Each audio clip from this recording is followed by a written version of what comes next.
All right. Hi, everyone. We'll go ahead and get started. I'm Julia, a bookseller at Politics in Prose. We are live with Deborah Tuerkheimer and Donna Freitas discussing Credible, Why We Doubt Accusers and Protect Abusers. You can follow the link we'll post in the chat to purchase the book directly from us at Politics in Prose.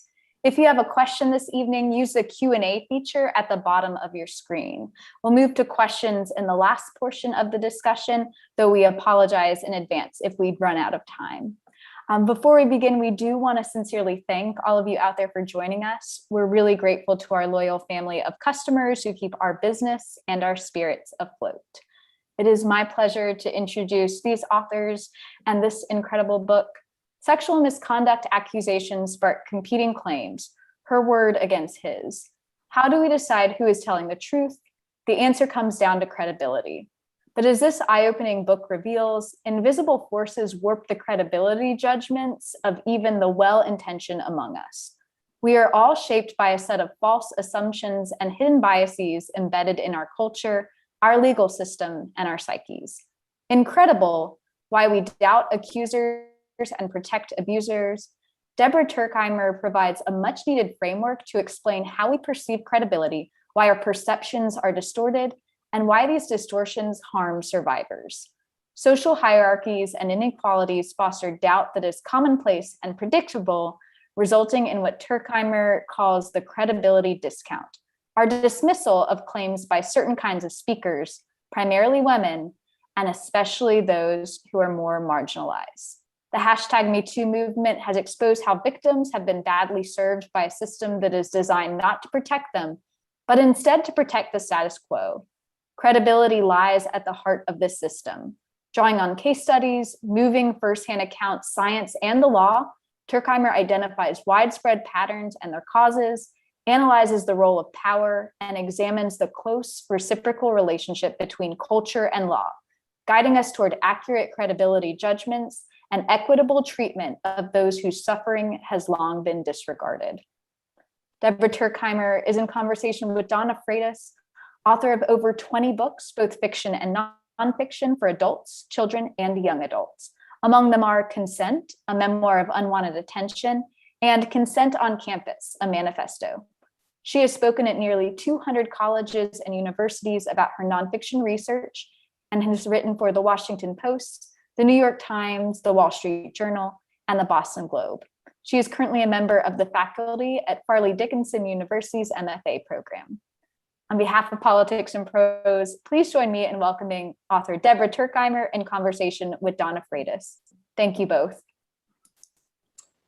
Thank you to everyone who's here and to Politics in Prose for hosting us for this conversation. And I just want to start by saying congratulations to you, Deborah, on this really incredible book. And I've got it right here, and it's full of notes and dog-eared pages. And I felt like when I was reading it, there were so many important things that I was learning and that also related to the work that I do. And so it was such an exciting read for me.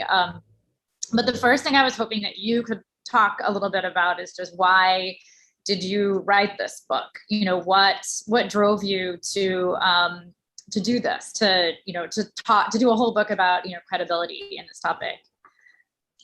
Absolutely. I want to start by thanking Politics in Prose. Thank you, Julia, for that introduction. It's really a delight to be here tonight at this extraordinary bookstore. And with all of you, thank you for tuning in. And I want to say thank you, Donna. I could not possibly imagine a more fabulous conversation partner. Donna's memoir, I should tell all of you who haven't yet read it, is just an outstanding work. And it really informed my own thinking as I wrote this book. And I quote passages throughout. And so I'm deeply grateful, Donna, to be in conversation with you. And I'm really looking forward to it.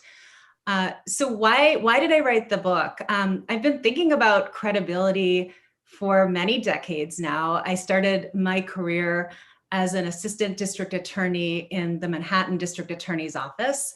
And the kinds of cases I handled were largely gender violence cases and child abuse cases, cases we might think of now as special victims cases. And so credibility was always central in those kinds of prosecutions. I needed to think about the story that my witness was telling me and how to assess it, how to find corroborating evidence that would validate it, or in some instances, not validate it. I needed to think about my own biases as I was doing this work of judging credibility. And I certainly needed to think about the potential jury that would be hearing the case. Or if the case went to trial, I needed to think about those 12 people who would be deciding whether they were persuaded beyond a reasonable doubt, a very high standard of proof. So credibility was on my mind from the earliest days of practice. When I became a law professor, I really focused my work on the ways that systems have failed survivors and victims, particularly those most marginalized and vulnerable. And I spent a lot of time thinking and writing about law reform, which is hugely important, don't get me wrong, but I also realized that the laws are only as good as the people enforcing them, and that if we really wanted to see the kind of transformative change that I do want to see around these issues, we need a huge culture shift. And that culture shift is also around this issue of credibility. And then just to fast forward a little bit to the hashtag Me Too era, this is, you'll recall, in the fall of 2017 with Blockbuster reporting on Harvey Weinstein's predations, the hashtag Me Too went viral. And suddenly it seemed everyone was talking about abuse and misconduct, talking about assault and harassment. And these stories were newly circulating, and that was and is real progress. And yet it didn't seem as if many people knew what to do with these stories, and our systems weren't changing in ways that seemed meaningful to me. So it feels like this is urgent work. This is sort of the next phase of our evolution toward responding more fairly to survivors. And my hope is that the book can contribute to that effort. It's so interesting that you just said that about how this is maybe like the next phase and what we need to be talking about. Because one of the things I was thinking about when I was reading your book and in just some of my more recent research that I've been doing is, so like my focus has been on consent and what is consent and how does it operate specifically, on a college campus around Title IX issues. And I was thinking about how like credibility is it's there, but it's kind of like off in the distance, because often in the conversations I'm having with students, it's often the first time they're articulating or they're sort of puzzling through what happened to me. And so they haven't really gotten to the stage of figuring out exactly what happened. And so they're still negotiating, like, was consent there? Was it not there? And so I've been looking at that sort of puzzle and like, how do we have that complicated conversation on campus? And so, I was thinking about how the issue of credibility is like the next step. Because then you come forward to someone and you tell that story. And so, so I'm just really fascinated that you just said that it's kind of like the next phase, because I feel like our culture has been in the consent phase, like talking about consent, but we mostly, I think, we've gotten as far as believe victims, but we haven't really looked a lot at how does credibility work in this space. And so can you talk a little bit more about that? Yeah, I think that your example really points out the importance of seeing what I call the credibility complex as a silencing mechanism. Okay, and what I mean by that is that we know that the vast majority of sexual assault and sexual harassment never gets reported. And a large part of that, and I'm sure we'll talk more about this, is that the consequences of coming forward can be so devastating for victims, for survivors. They face the sort of trio of problems that I talk about in the book: distrust, blame, and disregard. And along those three dimensions, they're likely to be dismissed. And that can be even worse than the abuse itself. And I've heard this over and over again, and I know you have too, Donna, from survivors. It can be even worse. And so there's every reason to decide not to report.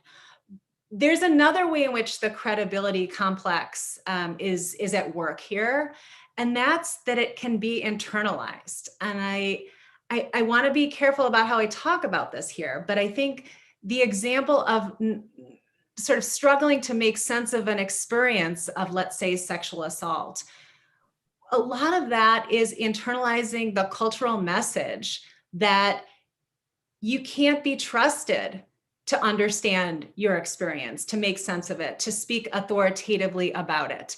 And so I think that along each one of these dimensions, again, distrust, blame, disregard, we see survivors taking that on board and doing it to themselves in ways that can be so harmful and so pernicious. I'm as you're talking, I was thinking about how, like what I was saying earlier about the fact that often victim survivors are, we have to talk about that, that term. Can we interject and explain? Oh, yeah, you do it. Okay. So, it's a real challenge for anyone who speaks in this area, writes in this area, thinks in this area, to deal with the terminology and the question of whether to refer to people who have been abused as victims or survivors is a conundrum. And it's not just a word choice. It's not just semantics, right? There's a very different connotation, I think, when I say victim as compared to when I say survivor. And so I didn't really know what to do in the book. I didn't know how I was going to handle it. And then I came upon this just nugget of brilliance in Donna's memoir. And Donna, I think I should let you sort of, because they're your words and I quote them in the book in the very beginning when I choose to use victim and survivor interchangeably. But do you remember what you said about yourself in that regard? Yeah, I've always felt like one of the things that has felt almost unattainable to me as someone who, so my memoir is about what happened to me in graduate school, which I don't even know what it is exactly. I guess severe sexual harassment bordering on, I don't even know what else. But anyway, sometimes I think we set up the idea of survivor as like, I'm going to claim I am a survivor, as though I've like crossed a line from victim to survivor. And now I'm over here and I'm no longer a victim. And I think we do that to try to make people feel empowered around this and that they're healing, except I've always really struggled with that because I feel like, yes, I am a survivor, but I will always also be a victim, like, because I am still victimized by what happened to me in graduate school, even though I have also survived it and I'm okay. So I feel like I'm in this, like, it's almost like this liminal space where it's both. And so I feel like just calling myself a survivor isn't right. And like I will always be both. And so I think of them as interchangeable and also connected. And that really resonated with me and in the book. And I think in this conversation as well, we'll use them interchangeably with that understanding in place. Well, so one of the things I think is really a struggle in this issue, in this realm of credibility, is the fact that it often takes victims a really long time to figure out what they think about what happened. Like they often don't, they don't know how to articulate it, or they feel shame. There's all kinds of emotion like swimming around with what happened and often uncertainty. And I'm really interested in the tension there with this issue of credibility. And then I have a follow-up question that I've been wanting to ask you about credibility. So. So I spoke to many survivors in the course of writing this book, researching and writing. And then over the course of my career, I've also had many of these conversations. And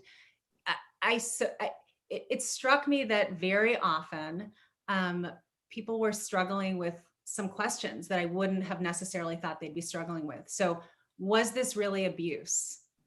And that question of, do I trust myself to make sense of this? When it comes to blame, well, self-blame and shame, kind of the internalizing of these blaming messages that people get when they're abused, right? And so what did I do to bring this on myself? What could I have done differently? How could I have avoided this scenario from playing out? And then, when it comes to care or regard or concern, that too, that disregard for victims can be internalized. And what I often hear is that there's minimizing of the harm of what happened and a real worry that coming forward will end up hurting the abuser, right? And so the question becomes, is it worth it to come forward? Is what happened to me important enough to bring to bear on him potential consequences? And so, to my mind, kind of thinking about a claim as embodying these three separate claims. It happened, it was wrong, meaning he's to blame, and it mattered, right? If we can think about a claim of abuse or an allegation as entailing all three of those assertions, then we can start to sort of see what's happening on the ground and how this can get internalized. So one of the things that your book helped me to think about, you talk about credibility discounts and boosts, but I started to think about how, credibility it's like a kind of currency. And some people have more of it than others. And often, who has more and who has less depends on race, gender, and sexual identity, like all these different factors. But just the idea that, like when I started thinking about it as a kind of currency, like it makes you think about like where your power is and where it isn't, where another person's power is and isn't, how much responsibility you might have as someone that someone might come forward to. And then, vice versa, like what is this, what is the person who you go forward to? How are they going to assess you in this way? So I was wondering if you could talk a little bit more about that, because I can't stop thinking about it now as a kind of currency, and like we have more and less. Yes, I love the question. And I think if there's one word that can kind of sum up what the book is about, it really is a book about power. I think, and I say this, credibility is a form of power. It's meted out along axes of power. And so if you see inequalities in our society, if you see structural hierarchies, you'll see and you'll notice that credibility is going to fall along those very same dimensions. And at the same time, because of that, judging credibility is a mighty power, right? When we confer credibility on someone, we're augmenting their power. And when we withhold credibility from someone, we are reinforcing their powerlessness. And so to my mind, if we can start to see credibility as power, we're gonna get a better sense of what's at stake when we are in a position to respond to an allegation of abuse, or even outside of this context. The book is very much focused on sexual misconduct accusers. But I do want to say that I think this notion of credibility discounting can be really cashed out even outside of this context, that we see credibility discounting in other spheres as well. We can see it in the medical setting, we can see it in the workplace, we can see it in intimate relationships, and so on and so forth. And I would like to think that, even outside of this really important context, credibility discounting, the idea of it can help people make some sense of the world. I was thinking so much about how one of the things I've been arguing for a long time is the idea that, you know, we're consenting all the time to things. Like when we go to the supermarket, you know, we give over a credit card and someone takes it and they give it back. And like we're sort of in a state of perpetual consent, like just operating in the world, but we don't notice it until we get into this realm of like sex. And then suddenly it becomes this thing we're paying attention to. And I thought a lot about how during COVID, we suddenly were paying attention to all kinds of things. Like, do I even consent to breathing on you or to being on the same side of the street as you? Because suddenly we were all worried about even the smallest things that we used to do. And so I actually, when I talk to students, I try to get them to realize that, like, you are like negotiating consent all the time. Like, this is something that you've been living your whole life. You just haven't thought about it until now. We're asking you to think about this in this one particular area of your life, but like, you know, this, like, so you can start thinking about it in other interactions. And I can't help but thinking credibility is the same way. It's something that we're using all the time. Like we're always employing this, right? Like when we're talking to people, like anybody, like our mother or our friend, we are interacting with them or believing them or not believing them, depending on who they are in our relationship, or if we've just met them. When we just meet someone, we're also judging their credibility. And so I was just thinking about how this is like, we're in a state of doing this all the time, but you were asking us to really think about it as this thing we have to pay attention to. And then specifically in this space of sexual harassment and, sexual assault, like we really need to think about it. And I guess do you have any thoughts on that? I guess the relationship between the sort of like everyday credibility we're employing all the time versus the way you're talking about it in this particular context.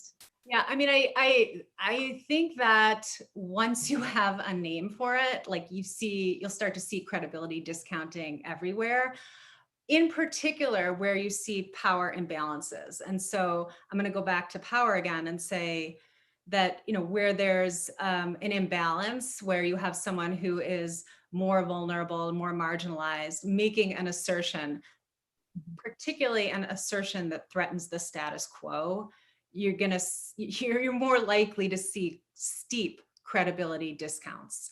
And on the flip side of it, when someone who has that kind of power makes an assertion that preserves the status quo, you're liable to see credibility boosting at its most extreme.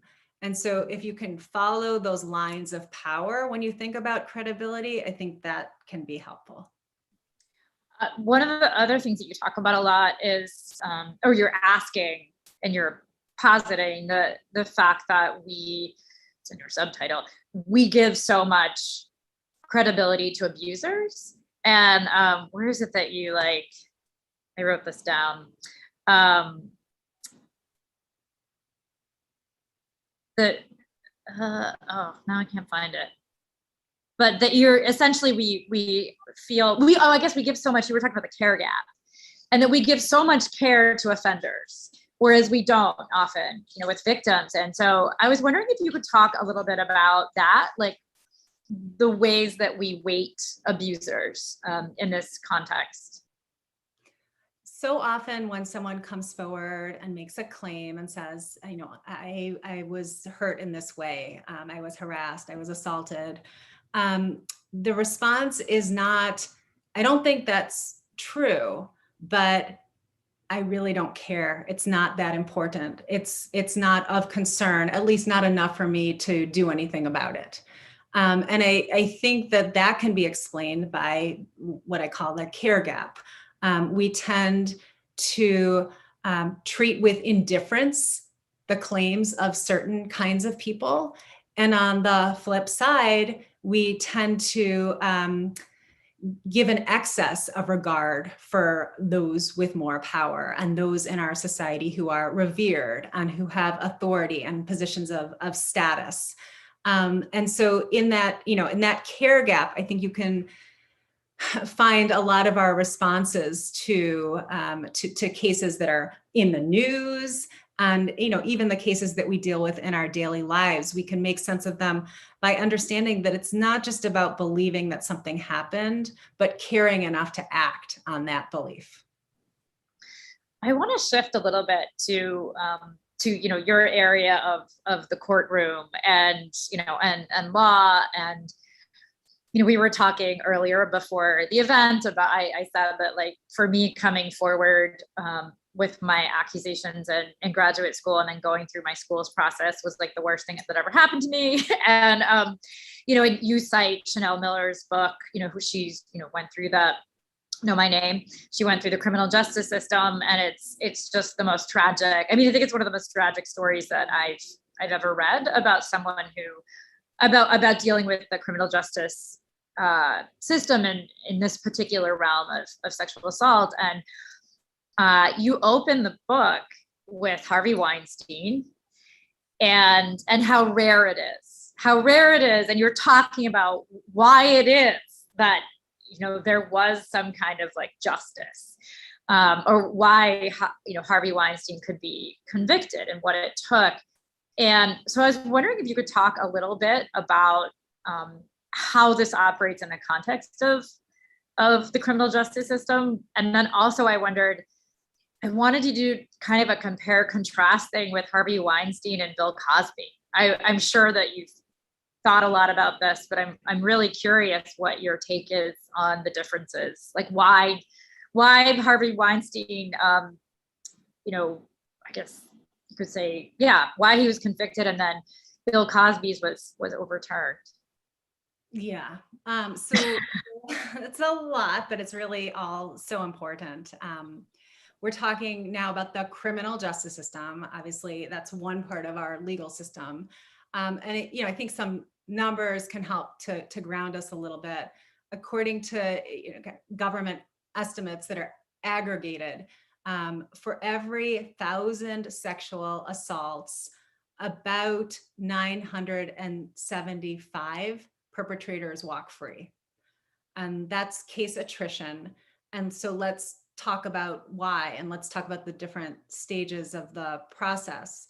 And the first one is the silencing that we've already talked some about, right? Most assaults will never even be reported to the police. The vast majority never even come into the system. And there are so many understandable reasons for that. And we've been talking about them. So I think that's the first piece of this, is to recognize that the police are only getting a sliver of complaints about the sexual assaults that happen in the world.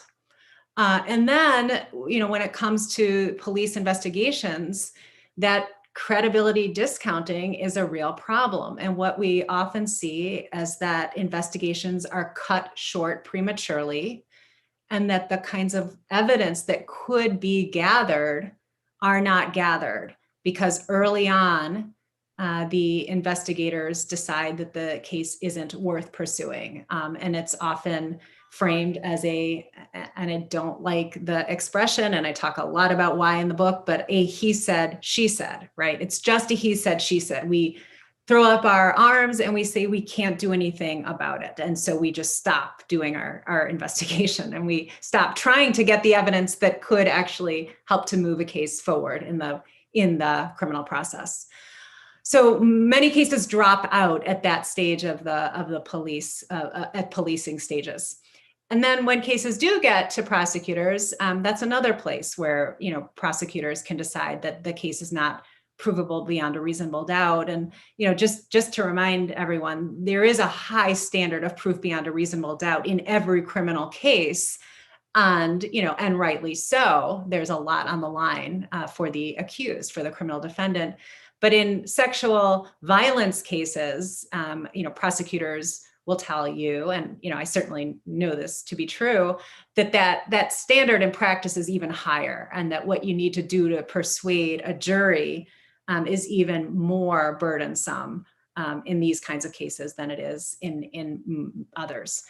And so, I think that was much on my mind when I open the book with the story of Harvey Weinstein. What did it take to get to the point where he was convicted, and how many accusers had to come forward before the system was even sparked into action, and how many accusers had to testify in court. And it's both feels very significant when a conviction like this happens. And I don't want to underplay the importance of something like the conviction of Harvey Weinstein. And at the same time, I think we need to realize that these are, in many respects, aberrational cases, and that most cases, and the kind of ordinary cases, many of which I try to highlight in the book, those are never going to see a courtroom. They're never going to make their way to a courtroom. Bill Cosby was also convicted at trial, and his conviction was overturned by a state court. And it's, somewhat complicated, and one would say a technicality, but it does, I think, reflect the credibility discount in this respect. There was an original prosecutor in the case involving Andrea Constant way back decades ago, who decided that the case wasn't provable and announced that he would not be prosecuting Cosby because Andrea Constant, like so many survivors, didn't come forward right away. And that was one primary reason why it seemed to this individual prosecutor that the case was problematic. We know there are lots of reasons why victims don't come forward right away, but this was what he pointed to as sort of a flaw in the case. And so he announced no prosecution. Bill Cosby testified later in a civil deposition. And when he was later prosecuted and that deposition was used, the high court said, that's unfair. He relied on the prosecutor's announcement of a non-prosecution. And I think, one could quibble about whether that's the right conclusion or the wrong conclusion as a matter of law. But what struck me as really interesting about the opinion was that the court then said that as a matter of fairness to Bill Cosby, he shouldn't be tried again. Because one could imagine that he could be tried again without that deposition. But the court went out of its way to say essentially that he had gone through too much already. He'd been deposed. He'd had a civil settlement that he'd agreed to. He'd been prosecuted already. And so as a matter of equity and fairness, he was entitled to walk free without another prosecution. And I think this is an example of that care gap that I talked about earlier. Yeah, I mean, I was thinking about there's often so much concern for, what is going to happen to the person who is accused, like how is this going to change their life? And there's often very little concern for the fact that the victim's life has already been changed, and in this permanent way. And there's a great question from the audience, and I'm going to turn to some of those that's relevant to exactly what we're talking about. And this person asks or says, there's a lot of fear about wrongfully accusing perpetrators when evidence is not 100% indisputable. Do you think the definition of what constitutes evidence of abuse needs to shift, or is it our attitude towards it? Yeah, that's a great question. I talk a lot in the book about belief as existing on a continuum. It's not a binary, right? It's really not, do you believe or don't you believe? It's how confident are you in the truth of any individual proposition? So in this case, let's suppose, how confident are you that the allegation is true, that what is being alleged happened? And I think depending upon the setting, you would want to have different standards. You would want to have differing degrees of confidence in the truth of that proposition before you acted. And so I mentioned that high standard of proof beyond a reasonable doubt in criminal court. Well, we have different standards in other legal settings. In a civil case, the plaintiff simply has to prove the case by a preponderance of the evidence. Is it more likely true than not? On campus, we see that standard. We see something called clear and convincing evidence. Police officers have different standards before they act. Those are lower standards, probable cause, reasonable suspicion. And then in our own daily lives, there's just no reason to insist on, let's suppose, proof beyond a reasonable doubt before we act to support, let's suppose, a family member or a roommate, right? And so I think I argue for a more nuanced and calibrated understanding of belief as one thing that we all can do in our daily lives to be more fair. And that really gets us out of the sort of familiar, and sometimes I think overworn arguments about wrongfully accused individuals, because that's really about a certain context. And I want to sort of remove some of this from that criminal context and think about what we can do in our daily lives better. There's another really interesting question it's from one of the attendees who says, so internalization, but the credibility complex, would you say it's a form of a guilt complex or otherwise? It makes me think about what we were talking about earlier in terms of people coming to terms with what happened to them and struggling with that. And yeah. Okay, so I should clarify, because I've thrown a lot of sort of words around that I define more in the book, but the credibility complex, as I think about it, is a cluster of forces, primarily culture and law and some individual psychology. And those are the forces that distort our credibility judgments and lead us to doubt the credibility of accusers and to protect abusers. And so that's what I mean when I say the credibility complex. It's these cluster of forces that influence us without, I think, most of us even realizing that we're being shaped in this way. And so that credibility complex, I think, can be internalized because all of us are influenced by it, right? It's not because we want to be unfair. It's not because, we're trying to be cruel to accusers or anything like that. I think most of us are not that way, but we all live in this culture, we breathe the air, we drink the water, and, we can't help but be affected by it in some regard. And so it should be no surprise that even victims take on board some of these biases, these misunderstandings, these misconceptions when they're hurt. That I think is the way that I would tend to think about this. I feel like a personal question forming, but I'm going to try to hold off a minute. So about my own, I'm going to ask another question from the audience. This person says, I know this has been asked time and time again, but how do we bring people who are dismissive or skeptical into this conversation? And I'm assuming they mean skeptical of victim survivors who come forward.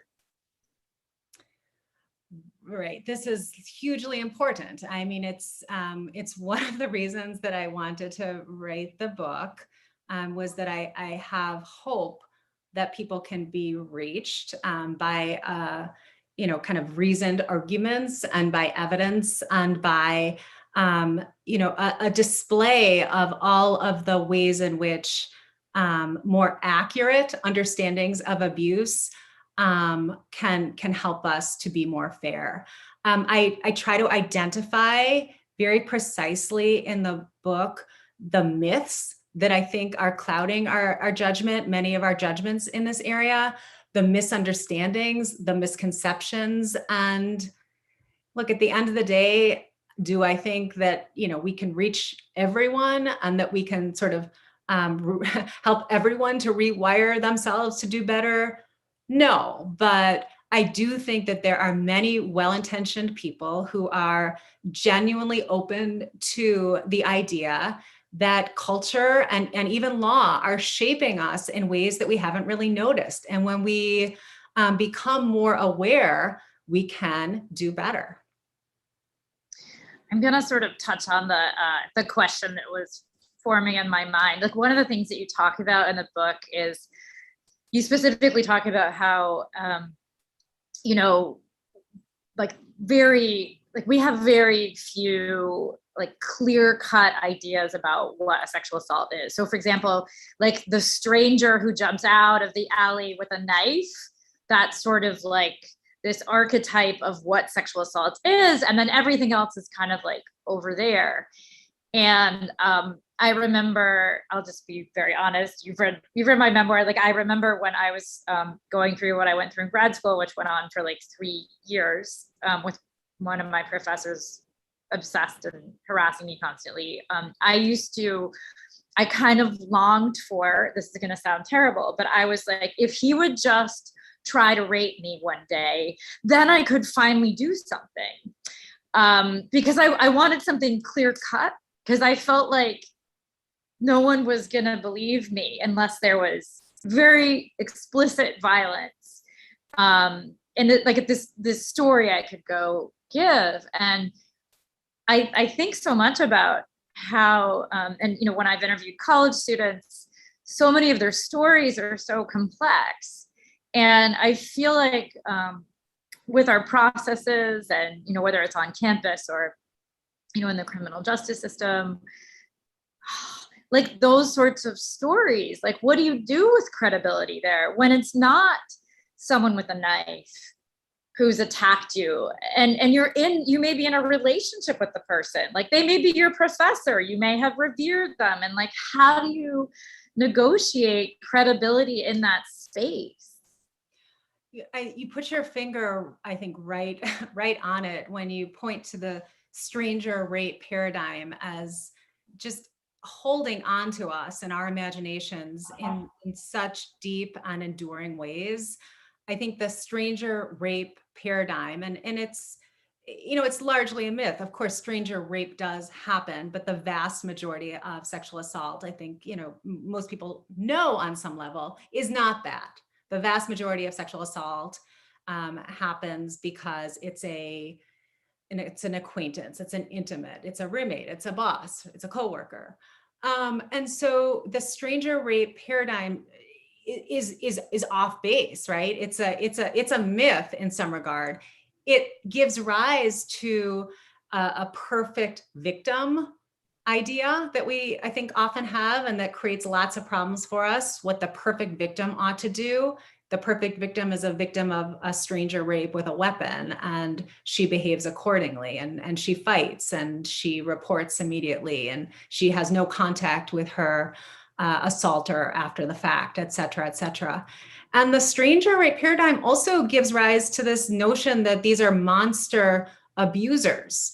And that's a problem too, because it means that we don't see abusers as people in our midst, right? If the person who, assaults or harasses is just, walks around as evil incarnate and has no redeeming features and is, sort of allegorical, then of course he couldn't possibly be, the boss who's accused, or the coworker, the friend, the roommate, et cetera.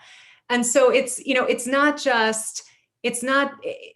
has real tangible effects. When we think about sexual assault in this way, we're just not likely to accurately judge, to get back to credibility, the credibility of someone who comes forward and says, I was assaulted, this is how I responded, this is who did it, right? If that doesn't align with our sense of what rape really looks like, then we're too skeptical. And we're less likely to care. And I think this goes to to your question, Donna. It just doesn't seem all that bad if it wasn't that. Anything that kind of falls short of that is beneath our concern. And these are all real problems that, I think we have to first identify and then work on correcting.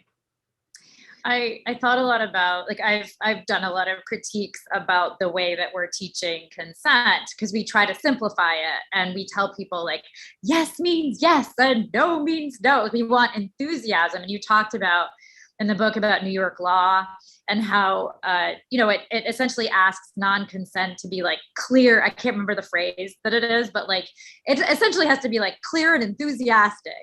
And I'm, one of the things I talk about is in theory, sure, it should be really, really clear, except in reality, you may be somehow trying to say no to your boss. And you feel like if you treated your boss like an annoying guy in a bar who you want to go away, you might get fired. And so you're trying to negotiate these things in a very different way. But then legally, this becomes really complex because you don't have a good answer for how you said no. And I guess I'm wondering if you could talk a little bit about credibility in relation to that sort of a situation. Yes. I'll give two examples of where I see legal definitions sort of reflecting these cultural biases that we're talking about. And so on the criminal law side, the idea that the stranger rape paradigm kind of maintains its hold. In about half the states, there continues to be what's called a force requirement. And what that means is that non-consensual penetration without more doesn't count as rape or sexual assault, that you need that kind of physical force that maps on to this, this notion of what rape really is, what real rape looks like. And if you don't have that, if you just, in quotes, have non-consensual penetration, then that's beneath the law's concern. At least it doesn't qualify as rape. A second example, we can look to sexual harassment law. So on the civil side, the anti-discrimination side of things. And the Supreme Court has held that there really is a burden that is placed on the victim of sexual harassment to demonstrate unwelcomeness to sexual overtures in the workplace. And without that demonstration of unwelcomeness, the harassment is not actionable. And so it really does it operationalizes a presumption that women in the workplace, people in the workplace, but particularly women in the workplace, are just sort of there, available and up for being harassed. And if that's not the case, then it falls on that individual to express that unwelcomeness. And exactly for the reason that you point to, this is hugely problematic, right? The power imbalances that are often at play in the workplace are going to make it exceedingly difficult in many instances for a worker to say to the boss in a manner that's clear enough cut for a court, this is unwelcome, right? And so it's really an upside down world. There's this question that one of the attendees has asked that I think about all the time. And so why are behaviors deemed hysterical or hyperbolic in women's accounts, so showing emotion, expressing frustration, etc., deemed as completely normal when displayed by men? So thinking about Brett Kavanaugh here and many male politicians who have been outspoken lately versus their female counterparts. Yeah, I mean, hysteria is such a gendered concept. I have just a little note in the text about the origins of hysteria, and it was once thought that the uterus had gotten loose from its moorings in a woman's body, and that was causing hysterical symptoms. And so if you ever had any doubt that this is something that has a gendered roots, right, hysteria, you need to have no doubt whatsoever about that. And it's true, even still today, this is a way that, particularly when women come forward and allege rape, anything that's deemed hysterical is used to discredit them. And, and at the same time, I should say the research shows that when a woman is perceived to have affect that is too flat, not emotional enough, that too is held against her. And law enforcement officers in particular are shown to not tend to believe that person. When she's too flat, when she's too emotional, she's going to be discredited. So it's this perverse Goldilocks situation. She has to be just right. She has to thread that needle just right in order to be credited.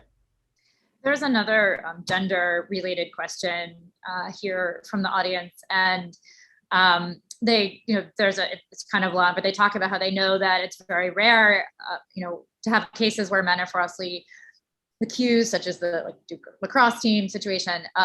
But this person says the prospect of being falsely accused is terrifying for men. What is your advice for men who feel that way?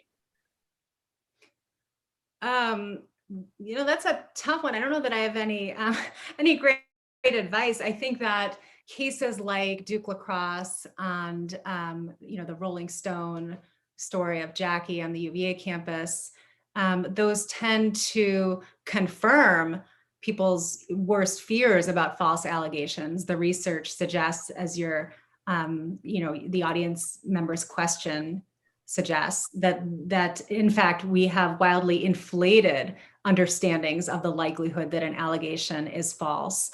And the kinds of allegations that we tend to be most skeptical of are the least likely to be false, the research suggests. So, the best analyses show that probably in the realm of 2 to 6, probably 5% is where false allegations lie.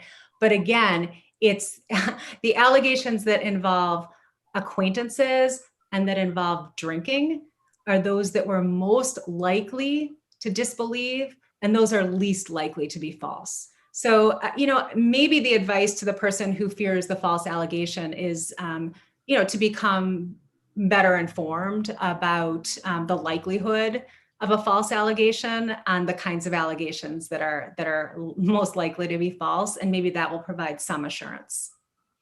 There's another really personal question here that I think is interesting, especially to what we were talking about in terms of really thinking about the way consent operates in your life, or the way credibility just operates in your life as a kind of currency. So this person says, I feel I've been hardened to certain misconduct from abusers, shrugging it off as a small slight because I know it could be so much worse. For example, being catcalled versus being molested. Any tips to build confidence and address these day-to-day occurrences without letting them shake you every time? Yeah, I just first want to validate and say I hear this a lot. I think this is a sadly commonplace experience that many and probably most women have. The questioning of what's bad enough to do something about, what's bad enough to speak up about, what ought to be just tolerated. And unsurprisingly, I don't have any particularly great bright lines. But I would say this. I think that we could all benefit from believing ourselves and trusting our own experiences. And, we know what's harmful to us. I think, more and more as these stories circulate, particularly, we get the strength and solidarity that comes from realizing that this is patterned. This is not, just one individual one-off, that these are systems that are operating here. And if something feels harmful and feels injurious to you, then it probably is. And what to do about it is a really difficult question. Donna and I talked some about this beforehand. The question of whether to come forward, whether to report if this is something that can be reported. The catcall example that the questioner gave, maybe isn't one that's going to lead to some sort of formal report, but I'm thinking about workplace harassment in particular, and the pervasive downgrading of our own credibility that women tend to do in the workplace, where it just, unless it gets really, really, really bad, it's just sort of something that we deal with. And coming forward has costs associated with it too, and I don't want to pretend those away. I'm going to ask one more question from the audience because we're getting low on time, and then I'm going to ask you my last question. So, but this is a big picture question from the audience, so I think it's a good one to turn to. And I'm curious how you're going to answer it in terms of the topic of credibility. So, this person talks about their mother who's 93, who claims that, when she was younger, she never heard any stories of sexual assault. And she insists that assaults almost never happen. So this person asks, was she just not hearing about assaults, or has something changed in American culture that makes sexual assaults much more frequent? And if it's the latter, what has changed in our society and culture? That is a big question. As an empirical matter, I think it's fair to say that sexual assault and harassment have been happening since the beginning of time. Certainly since the beginning of workplaces in this country, there's been sexual harassment and there's been assault. And, there are two changes that I think have happened that are really important to point to. One is, again, on this question of what do we understand to be harmful and how do we make sense of our own experience? And so I think that, some of what's happened, particularly in recent decades and in recent years accelerating, is that victims of this kind of misconduct and abuse have come to see differently what this abuse and misconduct is and how it's harmed them. And so there's that, greater understanding that comes from the stories that are circulating. And again, back to this idea that we can make sense of our experiences better when we're in conversation with others who've endured similar experiences. And I think that's the other development that I would point to, is that there's greater cultural receptivity to these stories and greater willingness to hear them. And I will qualify that, and the caveat is that there's still lots of hostility to accusers, and there's still a lot of dismissal, which is why I wrote the book. But I do want to also acknowledge progress, and I do want to acknowledge what I think is movement in the right direction, movement toward a greater understanding of this as harmful and of survivors as deserving justice. So I'm going to ask you my last question, and which is, I know, so speaking of the book, so Credible, Why We Doubt Accusers and Protect Abusers. I know that as someone who is working in this field and thinking about these things all the time, I was so excited to get this book and to read it. And I feel like my mind was going the whole time I was reading, and it feels so important to me. And I'm wondering what you were hoping readers to take away from your book, if there's something like specific or a couple things that you could identify as, what your hope is. Well, I should say that's just tremendously meaningful to hear that from you, Donna. Thank you. And there are two audiences for the book, and they're overlapping audiences. But one is for survivors. And, I write this in the hopes that the book resonates, and it can, perhaps sketch out some sort of a framework for better understanding the aftermath of abuse and why it can be so devastating. And so I absolutely hope that when someone picks up the book, if that person has been through something like this, that it can be a useful device for putting things into some sort of a clearer understanding.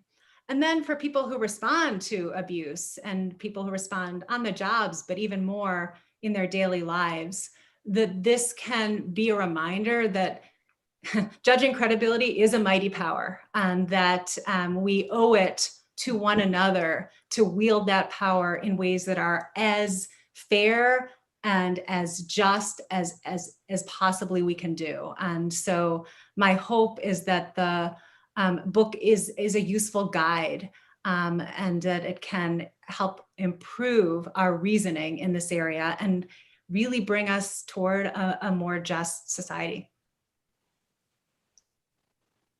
Oh, well, thank you so much for this conversation, Deborah. I've so enjoyed it, and I'm really excited about your book. And as I was saying, I was already telling a whole bunch of people about it. So thank you so much, Donna. Really, thank you. And we, of course, at Politics in Prose, just want to bestow so many thanks upon the two of you, Deborah Tuerkheimer, Donna Freitas, and our audience out there engaging with us with these thoughtful questions.